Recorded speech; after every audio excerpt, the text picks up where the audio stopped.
Ninth paragraph. The government of Telangana and people of Telangana are not asking for charity or any special favor. We only ask that a duly sanctioned loan approved by the government of India. As a senior union minister from Telangana, you occupy a unique position and I need not remind you of your responsibility to ensure sanctioned loan is disbursed అని చెప్పని లేఖ రాస్తాడు. మళ్ళేమంటాడు 12వ పారాగ్రాఫ్లో, కేర్ఫుల్గా వినండి అన్న. ఇది Balakrishna junior NTR ఉట్టిగానే అనలే ఈ మాట, ఇది చూసి అంటున్నాను నేను. If you need any clarification regarding the take over of transaction, అంటే ఎల్ఎన్టీ నుండి రేవంత్ రెడ్డి టేక్ ఓవర్ చేసిన ట్రాన్సాక్షన్ పైన నీకేమైనా క్లారిఫికేషన్ కావాలంటే ద సైన్డ్ అగ్రిమెంట్, సంతకం చేసిన అగ్రిమెంట్ కానీ, లేదు ప్రపోజ్డ్ ఫేజ్ 2 ఈయన ఫ్యూచర్ సిటీకి కట్టుకుంటా అన్నటువంటి ఒక ఫేజ్ 2 కానీ ఎక్స్పాన్షన్ కానీ, I would be available to meet you personally, వ్యక్తిగతంగా నీకు కలవడానికి నేను సిద్ధంగా ఉన్నా, along with officers concerned at any place and time. Balakrishna కొడతాడు చూసినరా, ఏదో సినిమా డైలాగ్ ఉంటుందన్న, నాకు సమరసింహారెడ్డి అనుకుంటా కదా, ప్లేస్ నువ్వే చెప్పు, ఏదో టైం నువ్వే చెప్పు, నేను ఎక్కడికంటే అక్కడికి వస్తా అన్నట్టు లేఖ రాసిండు. Convenience to provide such clarifications. Therefore, through this open letter,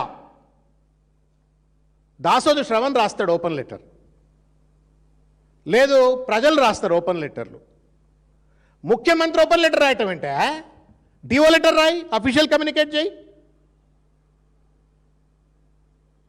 letter number పెట్టి సాక్షాత్తుగా ఇన్వార్డ్ అవుట్వార్డ్ పెట్టి రాయి, లవ్ లెటర్ రా. ఇదేమన్నా కిషన్ రెడ్డి గారికి మీరు రాసేది?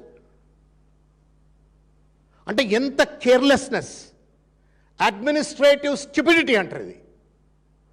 There are certain protocols. గవర్నమెంట్లో ఉన్నటువంటి వాళ్ళు కమ్యూనికేట్ చేసినప్పుడు there are certain protocols, there are certain standard processes.